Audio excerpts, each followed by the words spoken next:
सांगलीचे पालकमंत्री चंद्रकांत पाटील यांच्या हस्ते आज 77व्या प्रजासत्ताक दिनाच्या ध्वजारोहणाचा सोहळा मोठ्या उत्साहामध्ये पार पडला। सांगली शहर व जिल्हा पोलिसांच्याकडून भव्य पथसंचलन करून पालकमंत्री चंद्रकांत पाटील यांना मानवंदना देण्यात आली।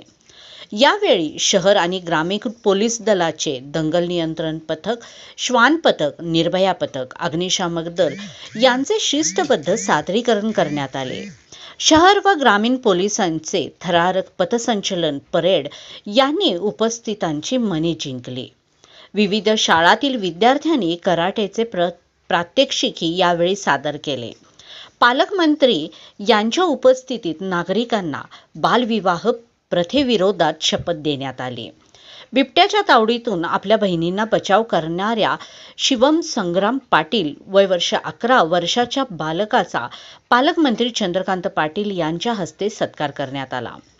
तसेच यावेळी पोलीस विभाग, कृषी विभाग, सैनिक कल्याण विभाग यांना पुरस्कार वितरण सोहळा यावेळी संपन्न झाला। शिक्षण व महिला व बाल कल्याण तसेच क्रीडा विभागातील उल्लेखनीय कामगिरीबद्दल पुरस्कार प्रदान करण्यात आले।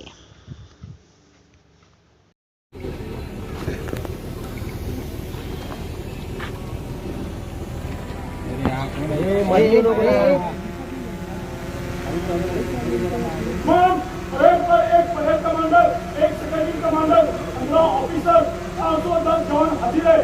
परेड आपके निरीक्षण में तैयार है।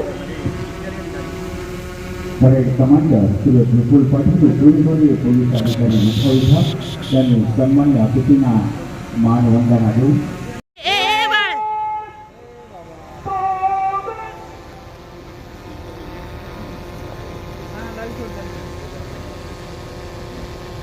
सुस्वागतम, सहर्ष स्वागत। सन्मान्य पालकमंत्री महोदयांच्या हस्ते ध्वजारोहण सोहळा मंचावरती आगमन स्वागतम।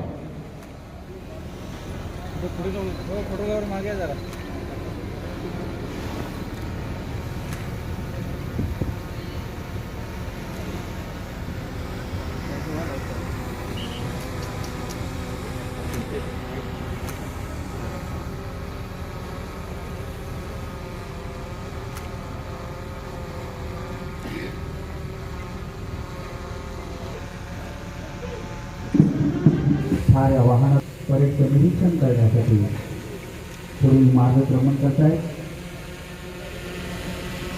त्या छान जीपचे चालक त्याच्या ब्रायनवार माजी सैनिकातून भोपट सोपा असलेल्या 216 मीडियम रेजिमेंटमध्ये अरुणाचल प्रदेश राष्ट्राच्या कारगिरीचे कर्तव्य बजावलेले आहे। पोलीस दलामध्ये चालक म्हणून विभिन्न कॉरिडॉर जाहीर केलेले होते।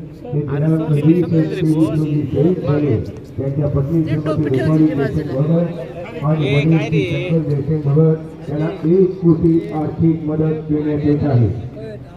आपण मंचासमोर यावं आणि पालकमंत्री महोदयांच्या हस्ते स्वीकार करावा। त्यावेळी स्वागत करीत आहोत।